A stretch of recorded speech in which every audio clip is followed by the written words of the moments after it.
you can see, this will be my first video. I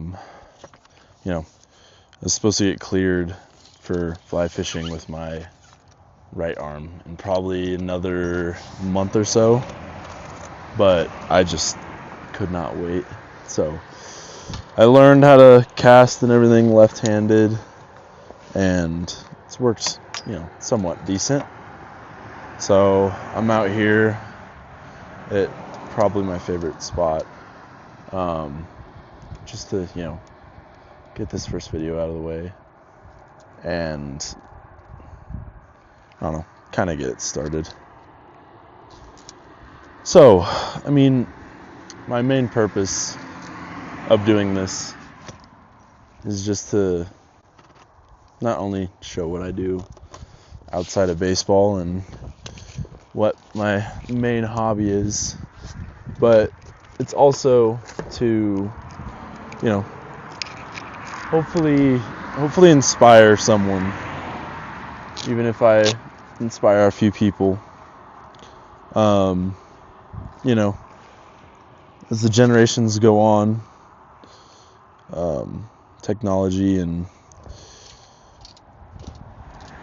all kinds of stuff are beginning to become huge distractions, and they're taking away from the enjoyment and fascination with the outdoors. And as someone that is from Colorado and lives in Colorado, this is one of the most amazing places you can live when it comes to the outdoors.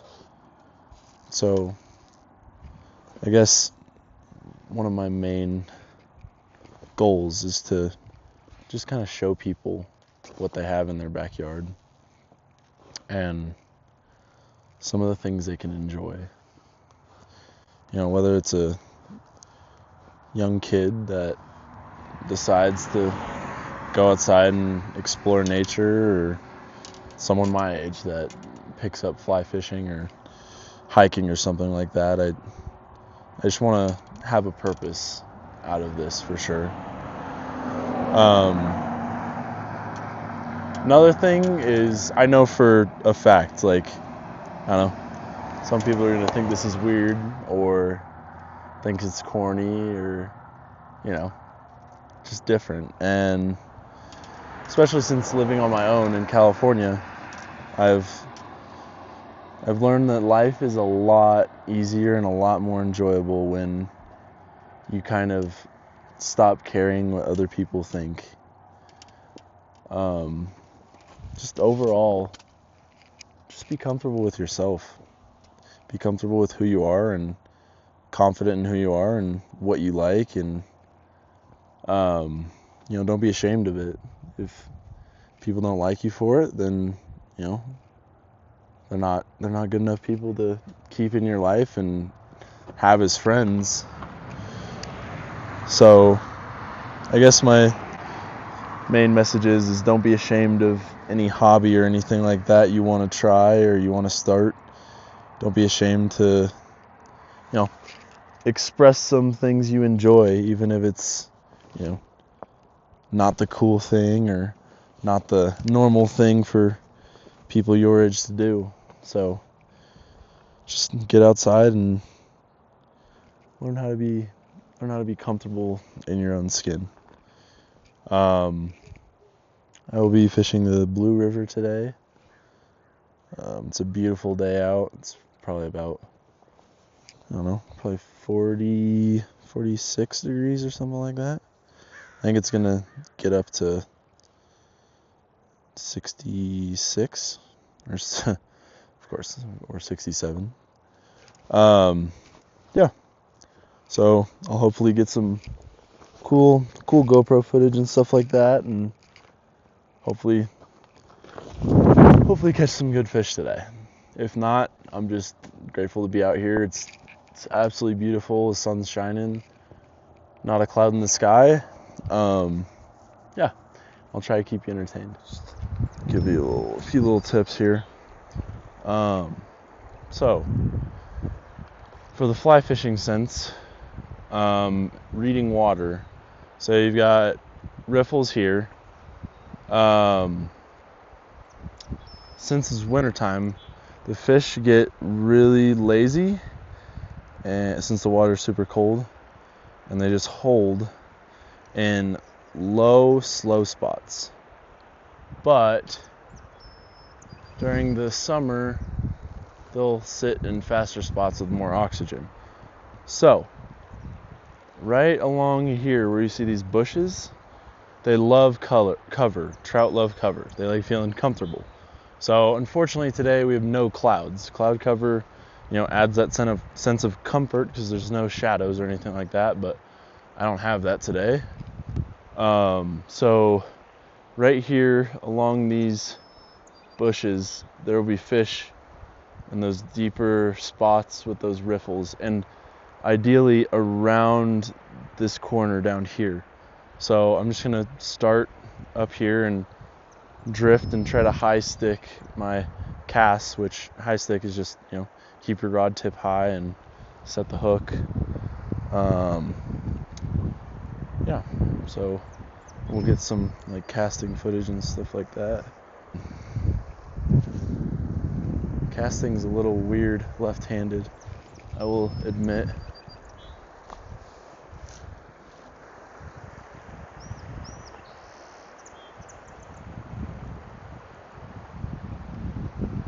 Nothing there. Ooh, there we go. We got a fish already. Got a fish already, baby. Let's start this GoPro footage and looks like a brown, honestly. Ooh, this is a really pretty fish. This is a really pretty fish. Wow, let's go. That is absolutely beautiful. Brown on the what? On the Perdigon. That Rainbow Warrior Perdigon.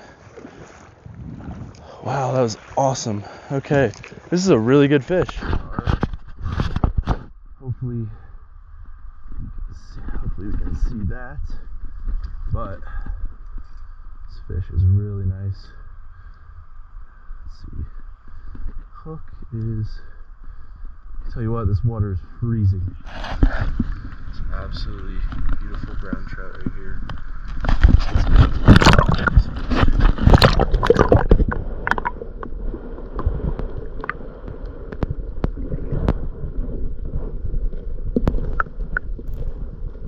There he goes.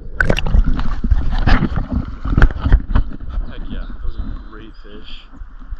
Great start to the morning. My hands are freezing. I will say, it's very important that when you're tying on your flies before you go out, that you really tug on your knots. Make sure they can withhold some good tension. The only reason I say that is while I was tying these on at the car, I broke off like 3 or 4 times.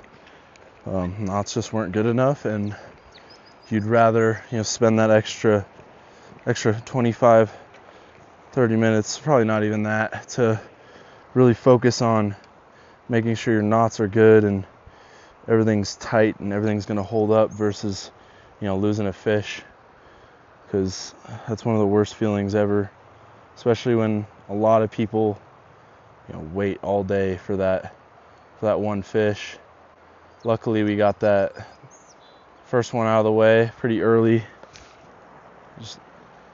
We'll see if you can see in the video, but that indicator paused and then started going down. It felt like a snag, and it was a fish. So always, if you're not sure, it's way more beneficial to just set that hook and make sure it's not a fish than to miss one.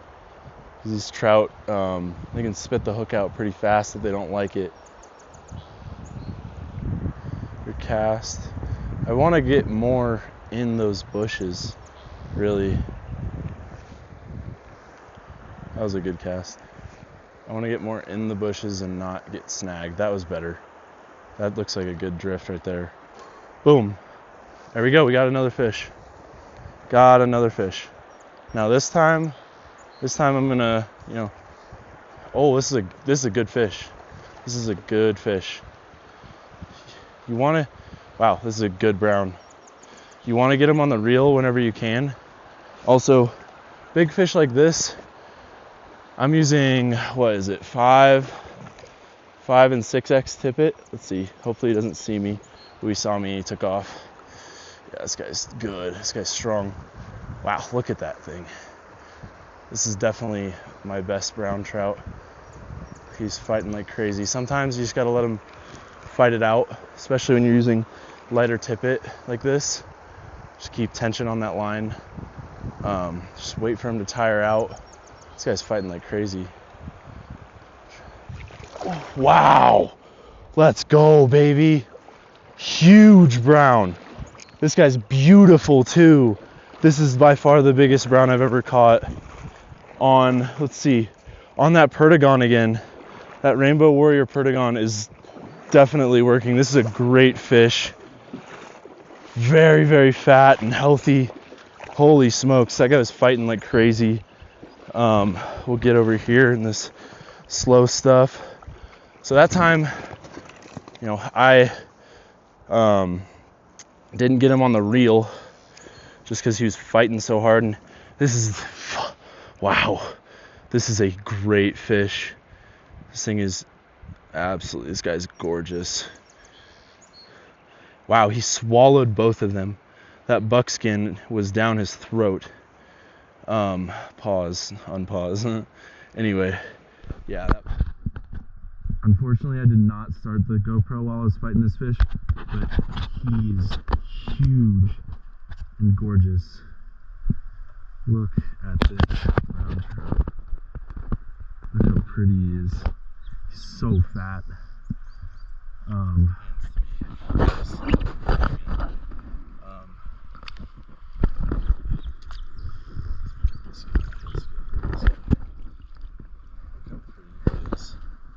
Spots.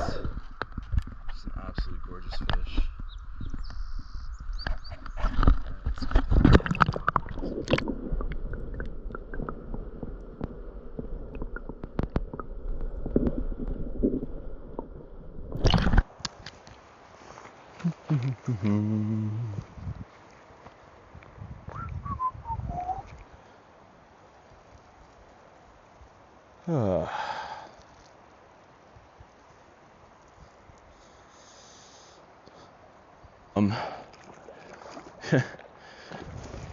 Lord listened when I said I wanted some different species, which is awesome. With trout, you also want to wet your hands before you pick them up, just because I have this slime layer on them. But yeah, great fish. Let's see. Probably bending my elbow again. Yeah, excellent fish. Let's get this guy released and back in the water. Alright, we got this rainbow here. Unfortunately, I wasn't videoing when I had him coming in, but we'll get a good release video of this guy.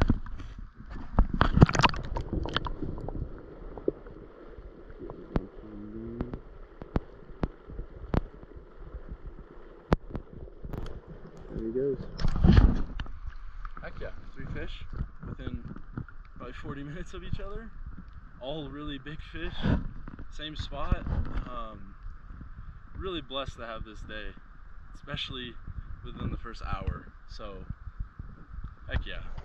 All right, I think what I'm gonna do is get some footage of maybe one more fish, and just kind of start and stop the videos as I catch them.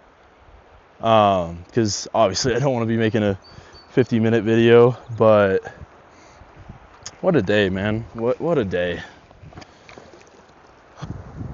There we go, perfect. Really good drift there. Just high stick this. Just let it naturally drift. Oh, so you see that fish rose? That's great footage. So, that midge hatch I was talking about earlier, That fish just rose right there. So for those of you that don't know how fly fishing works or how trout eat, they eat subsurface, which is under the water surface, and on the top. So these aquatic bugs have different phases in their life. I'll just, cast a little bit while I'm talking. Mainly in the winter, the fish are holding at the bottom, so they're eating bugs that are in the water column towards the bottom. Those are your midges, your mayfly nymphs, and all kinds of those bugs. I'll probably pick up a rock or two to show you, but they're sitting down there just sipping them, just being lazy, sitting there waiting for the food to come to them. In the wintertime, there's not very many mayflies and caddises, like bugs that are on the top of the water. So that's why they eat subsurface most of the time. But that fish rising this early in the morning is really crazy. Thing with nymphs is it's like cast. You have to give them a little more time because it's heavier than a dry. And then we got another fish. This looks like another really good rainbow. It's taking off downriver. Okay, we'll reel in our slack. This is a good fish for sure. Okay, we have him on the reel.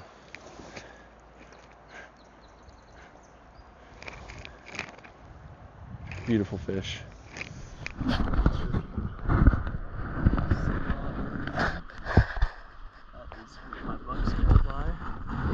This guy's really, really pretty fish.